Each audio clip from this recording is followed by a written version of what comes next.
Welcome to the deep dive. We're really thrilled to have you here with us today. Absolutely. It's great to be here. So let me start by just throwing a question your way.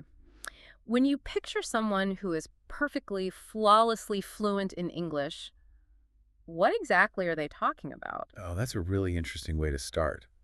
I think most people imagine, something highly academic. Right. Most of us who have studied a language carry around this persistent, almost intimidating idea. Hmm. We think to be truly fluent, you need to be standing behind a podium somewhere. Yeah, effortlessly debating high-level philosophy or something. Or maybe giving a dense lecture on nuclear physics. We build up this image of fluency as something strictly reserved for academic conferences or really intense intellectual debates. Which is such a massive barrier for learners. It really is. But today, we are completely challenging that misconception because in reality, true English fluency isn't found in a textbook, and it certainly isn't confined to a lecture hall. No, not at all. True fluency is built in the kitchen. It's built on the crowded commute. It's built sitting right there in your cubicle. That is a fundamental shift in how we view language, and it is entirely accurate. The ultimate mark of a natural speaker really isn't about the sheer complexity of the subject matter. It's about the daily grind, right? Exactly. It's about your ability to discuss everyday life. It's about how well you can describe your daily routine with genuine detail, nuance, and emotion. I love that detail and emotion. Because when you can articulate the mundane moments of your day perfectly, that is where true, authentic connection happens with other people. And that brings us to the stack of sources we're looking at today.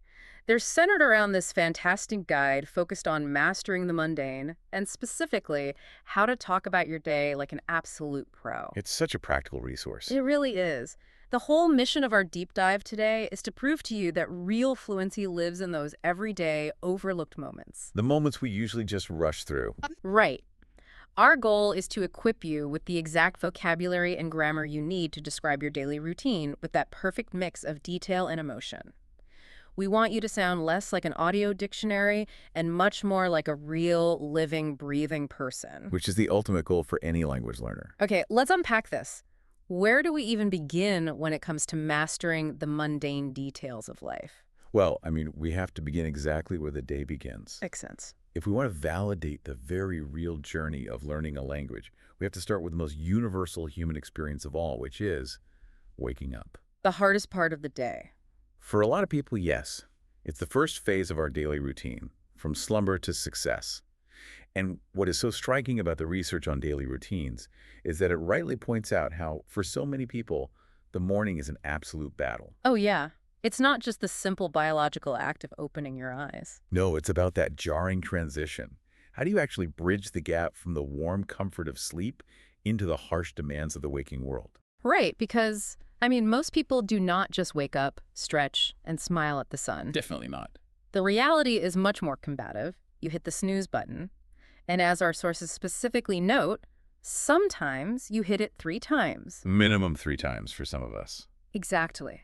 If you're not a quote-unquote morning person, you know exactly what this feels like in your bones.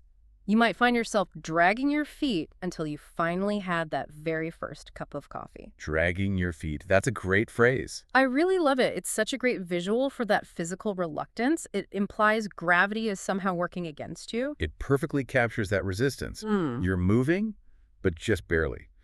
And then once you are finally out of bed and vertical, we move into the morning ritual. Which looks different for everyone. Exactly. This is where everyone takes a slightly different path, which makes describing it so interesting. Do you jump straight into the shower the second your feet hit the floor? Or do you sit on the edge of the mattress and scroll through social media for 20 minutes in the dark? I'm definitely guilty of the scrolling. Most people are.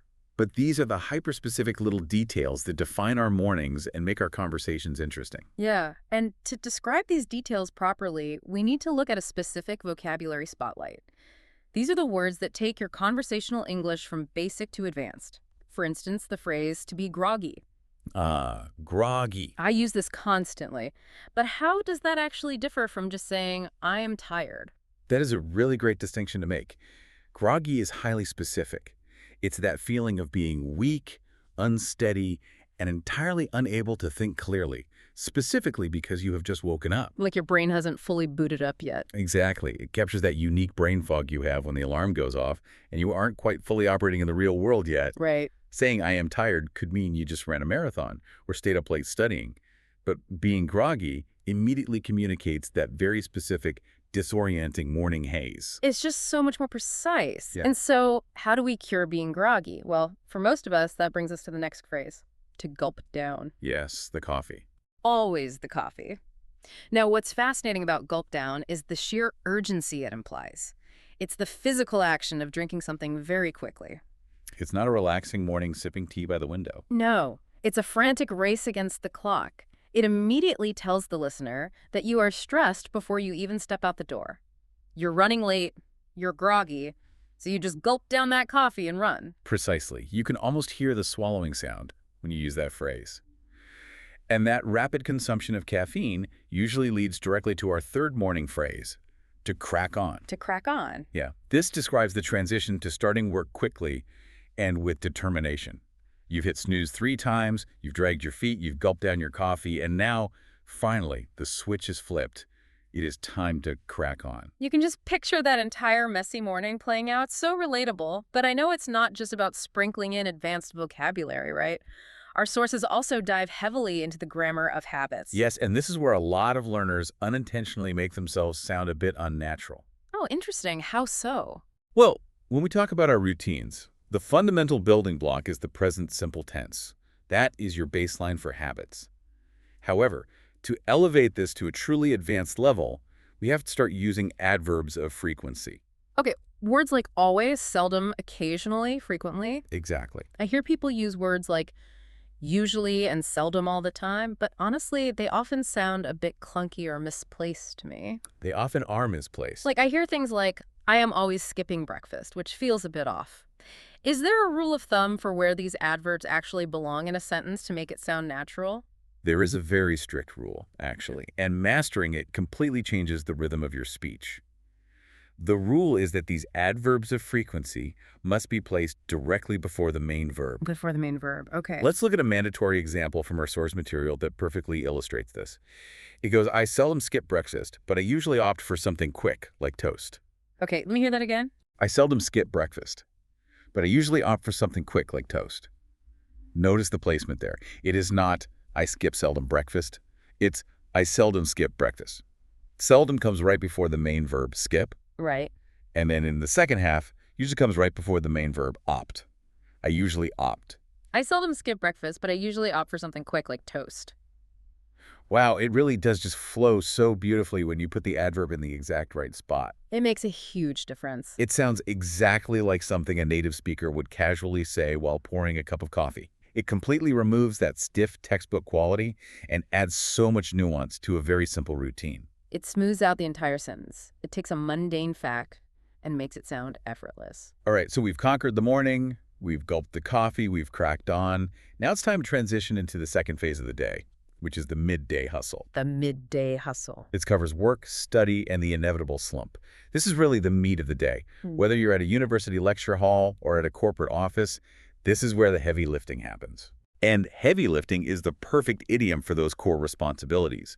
But before you can even sit down to start that heavy lifting, you have to physically get to your destination. And that brings us to the commute. Yes. Ah, yes. The dreaded commute. This is a massive part of everyone's day, and it's where the power of imagery really comes into play. Using metaphors makes your English infinitely more vivid. It paints a picture. Exactly. Let's look at 2 very different types of miserable commutes highlighted in our sources. First, being stuck in bumper-to-bumper traffic. That phrase instantly paints a picture of complete gridlock and frustration, doesn't it? It totally does. The sensory experience of just staring at an endless sea of red taillights inching forward. But then there's the alternative for those taking public transit. Are you squeezed onto a train like a sardine? That is such a visceral image. That phrase is so evocative, it makes me feel claustrophobic just saying it out loud. It's the physical intrusion of someone's elbow in your ribs, breathing someone else's air. It's so much more powerful than just saying the train was crowded. What's fascinating here is how these vivid descriptions of our travel directly transition into how we talk about our actual workplace behavior. Think about the psychology of it. Okay, how so? Once you survive that bumper-to-bumper traffic, or you finally escape that sardine can train ride, you arrive at your desk and you immediately face your to-do list. Right, the reality of work. And there's a brilliant question posed about how we handle this moment. Are you tackling your hardest tasks first, or are you procrastinating? Oh, we have all been there with procrastinating. Everyone has. You have a massive spreadsheet to finish for your boss, and suddenly, organizing your pen cup by color feels like the most urgent and critical task in the world. It is universal. And the language we use reflects that internal battle. Tackling implies a real physical effort. It's like an athlete taking down a big, difficult opponent with explosive energy. You are aggressively going after that spreadsheet. And procrastinating. Procrastinating, on the other hand, is the art of avoiding that heavy lifting entirely. And what the research shows is that this constant push and pull of tackling and procrastinating leads directly to the notorious 3.0 p.m. afternoon slump. Oh man, the 3.0 p.m. slump. It doesn't matter what country you live in or what language you speak. Your body knows exactly what the 3.0 p.m. slump is. It is a biological reality.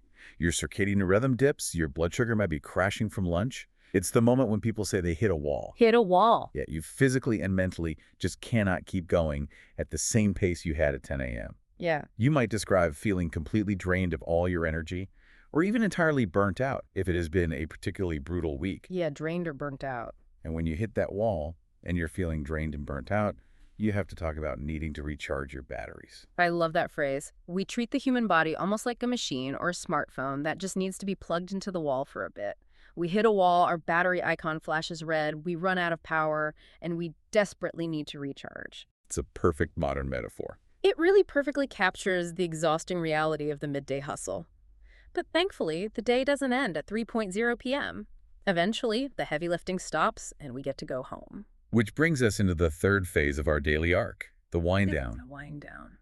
This encompasses our evening rituals and that highly coveted me time. If we connect this to the bigger picture, how a person ends their day actually says a tremendous amount about their culture, their priorities, and their personality. That makes a lot of sense. While the workday is often shared in public, the evening is deeply personal. It really is. It's the time for decompressing. After a long day of tackling projects and hitting literal and metaphorical walls, you need to unwind. Exactly.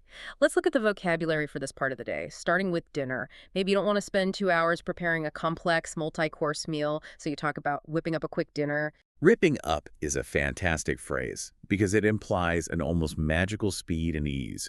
It's throwing some pasta in a pot or making a quick sandwich.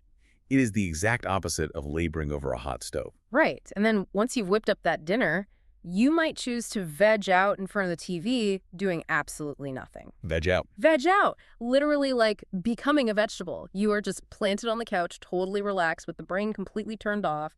There is a glorious lack of guilt wrapped up in that phrase. And vegging out is a perfectly acceptable, necessary way to decompress. But advanced learners also use the evening to do a high-level reflection on their productivity. Oh, like evaluating how the day actually went. Yes, they look back and evaluate the entire day. They ask themselves, did I get a lot done, or was the day a total washout? A washout. That is such a deeply descriptive term for a day that was just a complete waste of time. Yeah. It brings to mind this image of a torrential downpour coming in and just washing all your carefully laid plans down the drain. Nothing got accomplished. It is a very strong visual image. But of course, we also have to recognize that the evening doesn't end at 9:00 p.m. for everyone. We have specific vocabulary for those who thrive in the dark. Ah, the night owls. Yes, if the night is your most productive time, you are, of course, a night owl. Yes, the night owls. You might be burning the midnight oil to finish a creative project. Or maybe you're just simply losing track of time reading a good book in the quiet of your living room. Burning the midnight oil. I always find burning the midnight oil fascinating because it goes all the way back to the literal reality of when people had to use oil lamps to work late into the night before electricity. It's a classic phrase that has survived for centuries because it works so well. It has survived because it perfectly conveys that sense of quiet, isolated, late-night focus. So, looking at it from a high level, we've covered the entire arc of the day, from the struggle of slumber through the chaotic hustle, and finally into the quiet wind down. We have. But here's where it gets really interesting. We cannot talk about daily routines without diving into what our sources call the secret sauce of the English language. The secret sauce indeed. Phrasal verb. Exactly. Phrasal verbs. They are the absolute key to recognizing patterns and sounding natural. Why are they so heavily emphasized when it comes to talking about our routines? And honestly, why are they notoriously the hardest part of English fluency for so many learners? They are incredibly difficult for learners because of the disconnect between their literal and figurative meanings. You often cannot guess the meaning of a phrasal verb just by looking at the two individual words that make it up. Right, it feels completely random sometimes. It defies basic logic sometimes, but they are the absolute heartbeat of native natural speech. Without them, you sound very formal and rigid. Like a textbook again. Exactly. To help bridge this gap, we're going to do a deep dive into 4 key phrasal verbs, complete with the exact examples from our sources, to really anchor their figurative meanings in your memory. I am ready. Let's walk through these 4 crucial pieces of the secret sauce. What is the first one? The first one is kickoff. On paper, this simply means to start. The mandatory source example to remember is, I like to kick off my day with a 10-minute meditation. Kickoff. See, that feels so much more dynamic and energetic than just saying, I start my day. It does. It instantly makes me think of a football game. The referee blows the whistle, the ball goes into the air, and suddenly there's all this explosive energy and movement on the field. That is exactly the connotation. It's an active, deliberate, and energetic beginning. You aren't just letting the day happen to you, you're kicking it off. I love that. Now, the second phrasal verb is much heavier. It is get through. This means to finish something difficult. It implies a real struggle. Okay, get through. The source provides this perfect example. I have so many emails to get through. Wait, but why is get through better than just saying I have to finish my emails or I have to read my emails? Because finish or read is just a statement of fact. Get through conveys the emotional weight of the task. Notice it is not get over or get around. Right. Through implies you are currently standing in the middle of a massive mess, like a thick jungle of unread emails, and you have to pull out a machete and hack your way to the other side just to survive. It shows endurance and grit. I love that. You are hacking through the inbox jungle. It really emphasizes the heavy lifting we talked about earlier. All right, what is the third one? The third is knock off. Mm. This means to finish work for the day. The exact example to remember is, I usually knock off around 6:00 p.m. Knock off. That is so wonderfully casual. It feels like you're physically brushing the dust off your hands. It's that definitive moment you finally slam a laptop shut or walk out the office doors. Yes, it establishes a firm psychological boundary between your work time and your personal time. It's a very satisfying phrase to say out loud at the end of a long shift. It definitely is. And finally, that brings us to the fourth phrasal verb, turn in. This simply means to go to bed. The source example to keep in your mind is, I'm exhausted, I think I'll turn in early tonight. Turn in. That just sounds so incredibly cozy. Feels like you're folding down the bed sheets, folding yourself inward, and just retreating from the noise of the outside world. It is a very gentle retreat.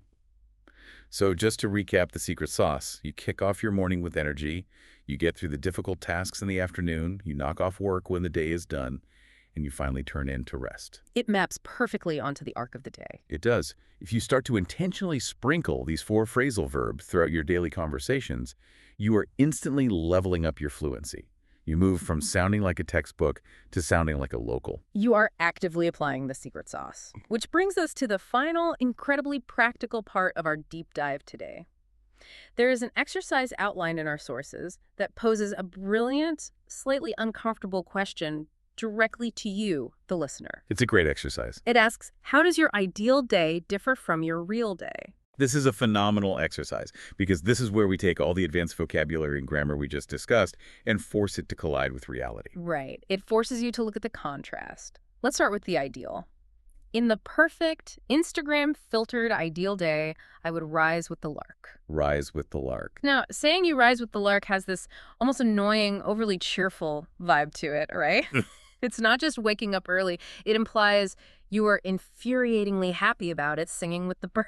Exactly. In this ideal day, I rise with the lark, I do an hour of peaceful yoga, and I eat a perfectly balanced, nutritious breakfast. That is the dream. That is the textbook perfection that none of us actually achieve on a daily basis. Exactly. Because then the exercise asks us to describe the real. In actual messy reality, I roll out of bed at the absolute last possible second after hitting snooze 3 times. Here's the truth. I drag my feet to the kitchen only to realize I have completely run out of milk for the coffee I desperately need to gulp down. The contrast is stark, but it is deeply familiar. And this raises an important question. Why does this matter? Why ask learners to do this comparative exercise? Yeah, what's the takeaway here? The research explains that by actively acknowledging and verbalizing the massive gap between our pristine goals and our chaotic reality, we make our spoken language far more relatable. It grounds it. We make it beautifully, universally human. Fluency isn't about projecting a flawless image of yourself. It is about communicating the messy, real truth of your life to another person.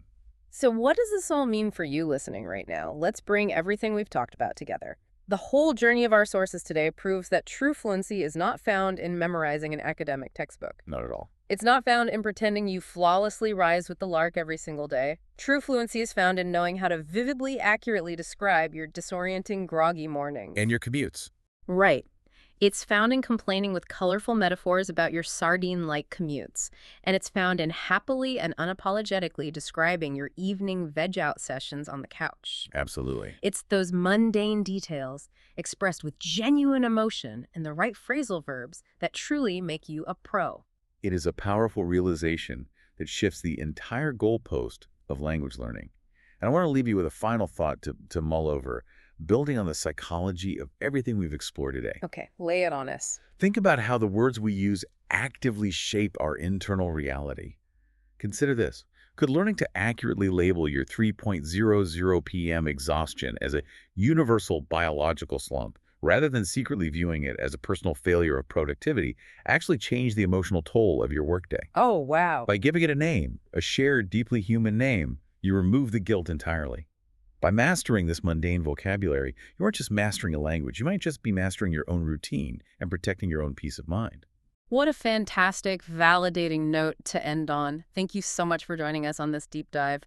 Tomorrow morning, when that alarm goes off in the dark, notice if you are dragging your feet. Notice if you're hitting snooze. Notice if you're frantically gulping down your coffee before you run out the door. Pay attention to those tiny moments and know that you now have the exact, perfect words to describe them like a true pro. We will catch you next time.